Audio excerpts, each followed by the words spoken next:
Hey guys, and welcome to another First Impressions video. Today we're going to be looking at Negative, The Way of the Shinobi.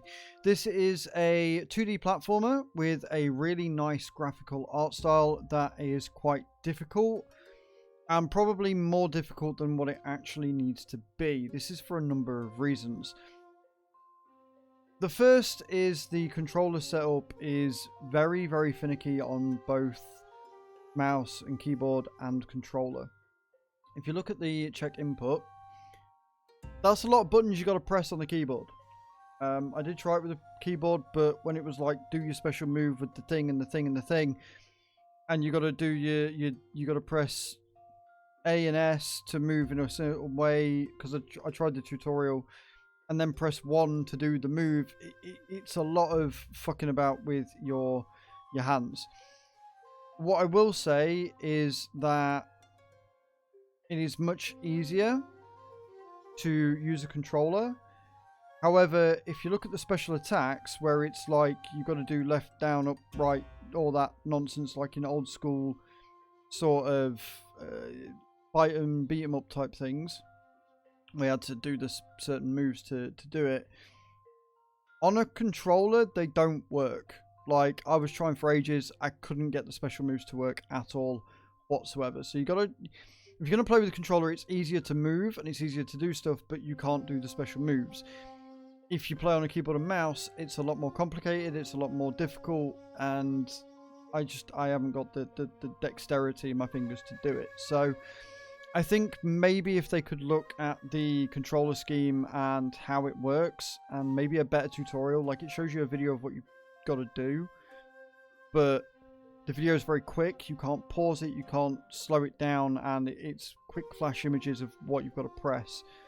You can watch the video multiple times, but like being able to pause the video, or it just having like in other old school tutorials where it would just flash up and tell you what you've got to do, and you do it that way. Outside of that though, as a platformer, it's pretty interesting. Like, you've got obviously contrasting sort of grayscales that mean that you can jump on things. What I will say is, as somebody who is colorblind, I probably find that more difficult than other people would, because I can't see what I'm able to jump on. I have to kind of wing it, and I'll show you that at where I'm at in the game right now as to what I mean. I would go into the options, but there's not really any options to speak of. You've got your volume, and that's it. What is interesting is that when you first start this game, the music volume and the sound effects volume is set to 0. This is also a problem. Like, you can't come out of one option and go into another. It just kind of layers it on itself, and if you press escape, it just takes you to where you were in the game. Which is a bit odd. So there's some functionality issues as well. But let's jump into the game and see what it's all about. Alright, so here we are. This is Negative, The Way of the Shinobi. As you can see, the graphics and the art style is very, very nice and very, very unique. I love the rippling shade of the water and the reflections. I think that's really nice, and it really sets off the tone. However, as you can probably see from this here, like, the only reason why I know where everything is because I've already spent a good half an hour trying to find where everything is. The colours and being able to figure out where you can and cannot stand is a bit of a problem. I understand that's probably part of an artist's choice to make it that difficult, so you've got to figure out where you can go. Or it could just be that I am colourblind and genuinely cannot tell where I'm stood. Like, this just looks like a mess of the same colour. Like, it's actually horrible. I can't stand it. I don't know where I'm stood. I don't know where I'm standing. I don't know where it's safe to go. This flashing at the top as well, around the top right hand, is a bit daunting and maybe a bit headache inducing. You do have damage that you take as well, so you've got 4 damage, and it is insta-death. Like, you dead, you know about it. So you've got a focus mode, which is, oh god, yeah, like, you just die. Luckily the loading times aren't too bad. I've not quite worked out how you run on controller yet either. It seems to be random. It seems to be if I press focus and move, I'm then able to move quicker, and if I press it again, like, it's really weird. I'm not sure if that is by design or not, but it seems like I was moving slow before and now I'm moving very fast. Now, fast movement is better, 100%, because it means you can jump further and do more things. But yeah, like, it's one of them that has a lot of potential, but at the same time has a lot of problems.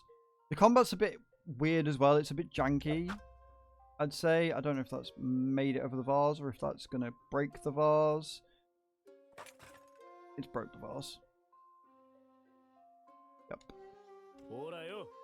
And then you got this combat, and if you don't do a stealth kill, you're gonna have problems. You're gonna have a lot of issues. Because again, I can't do the moves. I don't know what I'm doing. I take hits and then you die. So I want to say this is a good game. I love the idea of it. I'm not good at platformers anyway. But it needs some work. It needs... I genuinely think that the problem with it isn't that the controls are bad. I just think the controller mapping is not ideal. And that is the problem. See, if you do a stealth kill, it's fine. Right? You do the stealth kill, you get to the other area. Now, it is gradually introducing new mechanics, new things that you can and can't step on. This flashing light is awful. They really need to do something about that for colour sensitive people. I think that may have killed me. Oh no.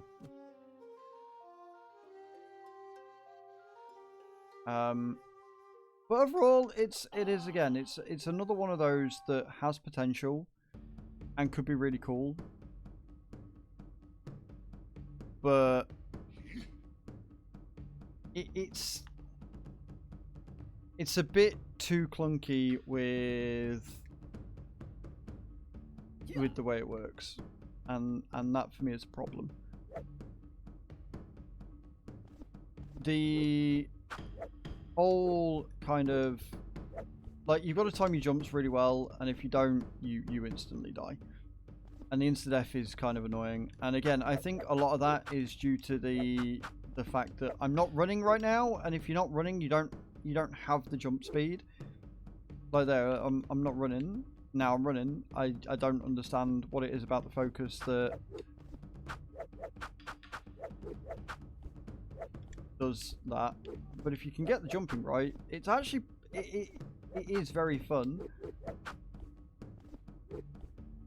but very, very difficult as a result, because if you get it wrong, and if you can't get it right because controller isn't working, or you know, you don't know what it is that you're supposed to be doing because it doesn't really make sense or explain it all that well, it can be a problem.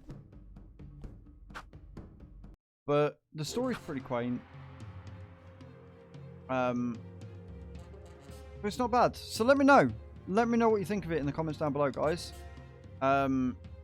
Is this something you'd play, or would you need... I mean, I'm taking fall damage from not a lot of distance, which is a problem. Is this a game you'd play? Let me know. I'm going to die from that.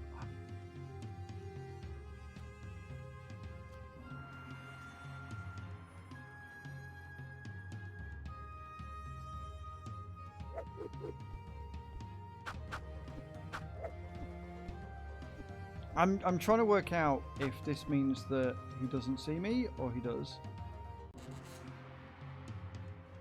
Or is he a friend? Okay, he's a friend.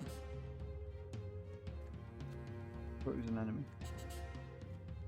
So yeah, there you have it, guys. This is Negative: The Way of the Ninja. Nice little game, good little platformer. Needs a lot of work on the controls. If we get a lot of work on the controls, then I think this could be a cracking game. Thank you very much for watching. Don't forget to hit that like and the subscribe button. Leave a comment down below as to whether you play this or not. And I hope to see you all next time. Thank you very much for watching, guys. Ciao, ciao.